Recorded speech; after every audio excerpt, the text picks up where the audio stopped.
Welcome to this Linux tutorial where we cover package management using apt, yum, dnf, and snap.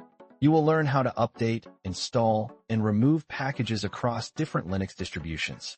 Without proper package management, your Linux system can become outdated and vulnerable to security threats.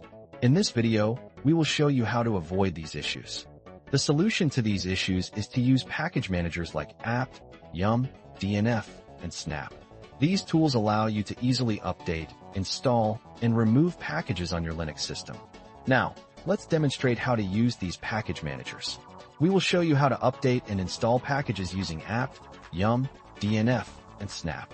When managing packages, it's essential to follow best practices to avoid issues.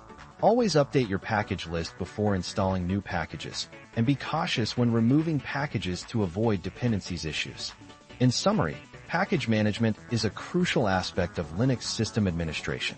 By using apt, yum, dnf, and snap, you can easily update, install, and remove packages on your Linux system.